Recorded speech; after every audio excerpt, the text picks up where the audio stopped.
Guys, welcome to episode 2 of Grace-Filled Parenting. I'm Josh Thames, and that's Reed Hillen.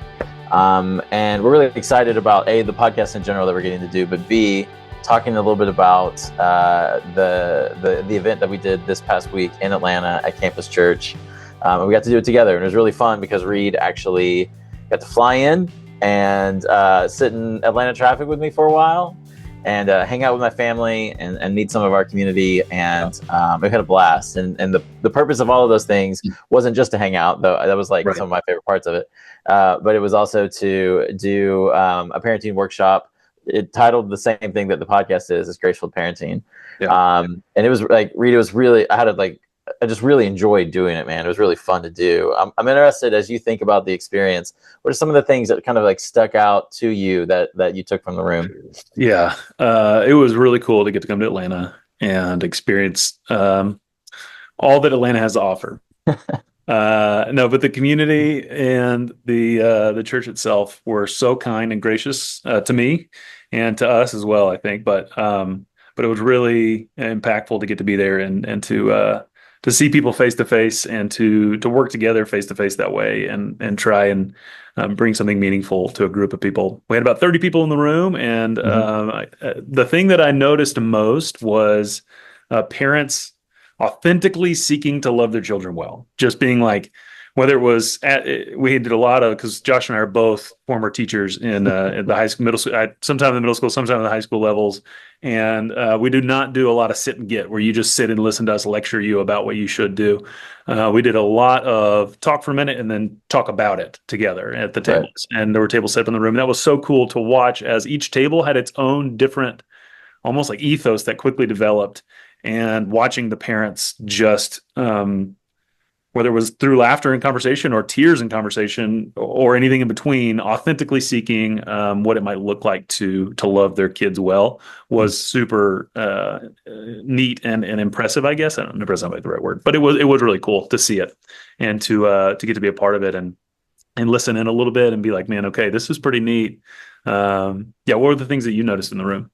Man, really some of the same things. I didn't necessarily know what to expect. Some of the people in the room were like some of my really good friends. Right. Some of the people knew my kid. So it's pretty funny to like deliver a parenting workshop about like, when people actually know you're parenting. But like one of the things I think I took from it was, again, like you said, the conversations that were so deep at the tables. It was a really fun thing to see people really working through the Grace-Filled Parenting story, right? The story of the two sons and that kind of stuff. I'll tell you, one of the most impactful moments that I can remember was when like Reed actually led the Lectio Divina and really basically just kind of meditated over that story with people in the room. And instead of it just being kind of like setting the story up, like we really got to like let that sit on our hearts and our minds for a second. And I think in like a spiritually practiced way. It was beautiful. It was really cool. I think that was one of my like the things that sticks out the most to me. I think the other one too, which is I think exciting for me, was towards the end. We would, like you said, it was about 90 minutes. And we're working through some of the ideals of like, how do we begin to take this and make it a little bit more practical and real? And there was questions about that. There was questions about like, hey, what are some of the opportunities? Like, how do we begin to like reel this in towards like how this would work at my house?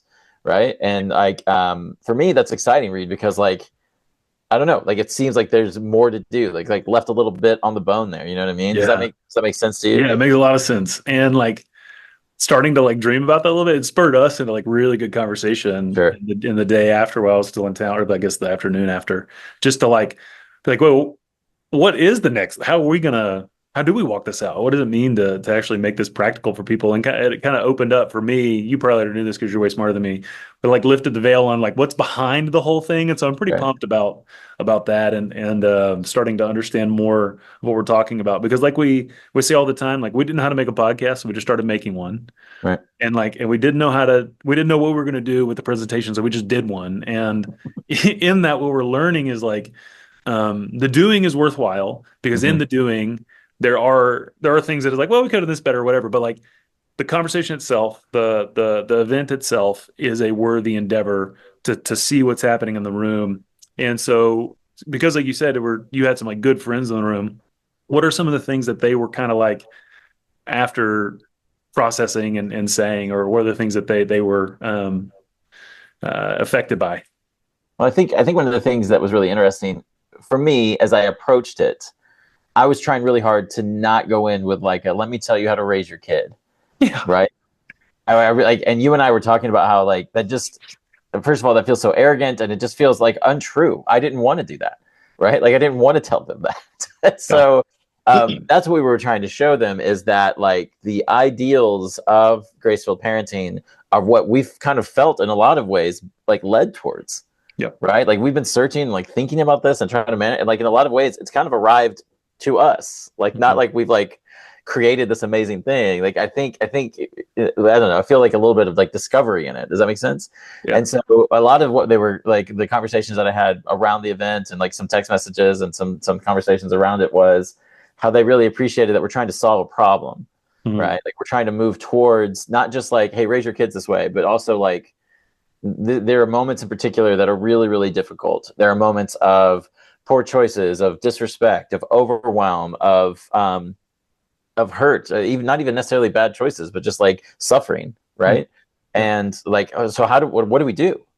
Like, how do we do it? And like, what I think, like most parents in that room, I wouldn't want to speak for all of them, but I think a lot of parents in that room approach those moments. Well, like this is how my mom and dad did it, right? Like this is so is that what it's supposed to do, right? And there's kind of like this sense of like we've let some of those things go, but now there's a void in it. And I think people are I think parents are looking for a way to answer the question, what do we do in these moments? And what do we do well?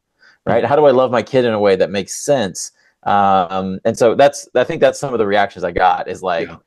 this is really, really good because it begins to move us towards like Yeah. thinking inside of this and there's more to do there, right? Yeah. Yeah. I loved one of one of our friends looked and said, "Okay, Reed, this all sounds good. Now I need 50 examples." Right. Right. And I was like, "Oh, you're gonna have to ask Josh. I don't know." Hey, right, exactly. That's what it felt like, though. They were like, "This is Yeah. great. We need Oh, to know exactly how to do this for every scenario we can come up with." now Right? talk to Which me is about we need case studies. Like, oh, we don't have right, them. right, right, right. And I think that's the thing. That's what it seems exciting to me, man. Is that Yeah. like, let's do that. Right. Let's lean into that a little bit. Let's do that for like ourselves, like you and I do that. Let's do that with people.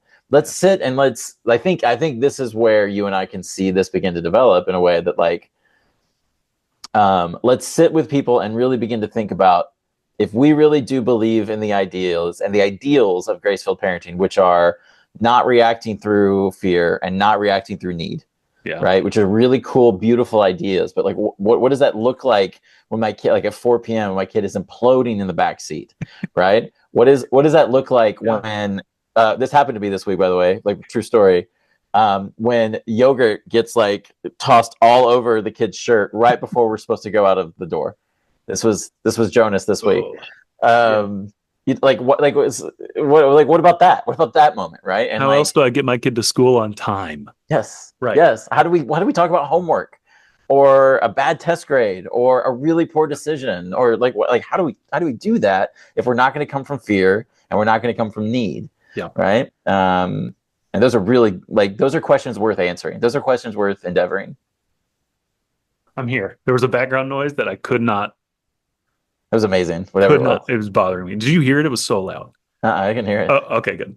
Well, Yeah, yeah, yeah. I So promise it anyway, was really loud. It was buzzing. I believe. So anyway, yeah, But I yeah, think those answers are just worth like endeavoring towards. I think they're worth like yeah, actually sitting with people and having them answer. yeah. And so we are wanting to expand what this looks like. We learned that this could be a 90-minute thing like we did. We can also make it compact, like for a 30-minute, like almost like a Bible class situation. Yeah. Or we are also dreaming like, what if we did like a Friday night, Saturday, multi-day event where we present what graceful parenting is, and then the next day we come back and we say, well, now let's talk about how. Let's give you some.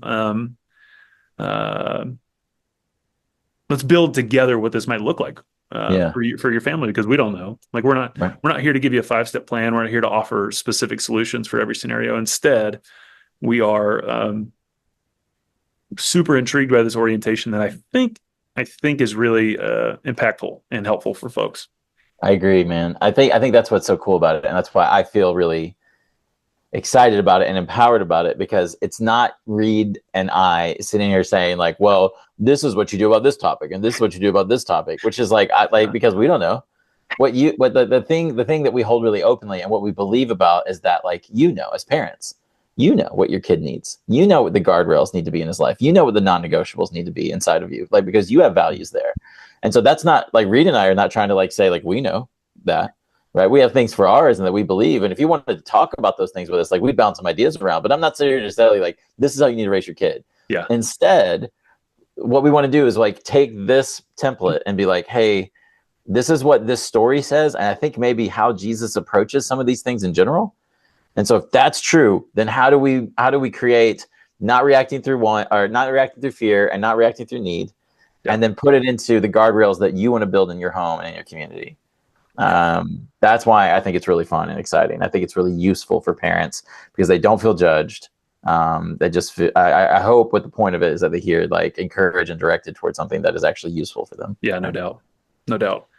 And so if you are a leader of a church, of a school, of anybody that is working with parents and needing people to come in and do something like this to present another way of thinking, we would love to hear from you. And you can reach out to us, and we'll connect. Our email is actually still joshandreederparents@gmail.com. That'll change soon, though. Be ready for that. Yeah. Who knows? Who knows? And for now, it'll stay that. If you need to email us, that's one way to do it. The other thought I'm having now, Josh, is fear and need. I think we need to talk and explain what those are in our next episode. I think you're right. When we talk about fear, what are we talking about? When we talk about need, especially need, what are we talking about? Because I think parents might be like, whoa, what? Hold on. Can I not need things? Can I not do things? Yeah. I think you're right. I think that's really important to us, is really having people understand what we're talking about when we talk about graceful parenting. Yeah. Because I think it can be simple, but I think it needs to be clear. And I think that's a good call of what we need to do. Yeah. Well, thanks for listening in. I'm Reed Hillen. That's Josh Thames. And this was episode 2 of Graceful Parenting. We'll see you next time. Thanks, guys.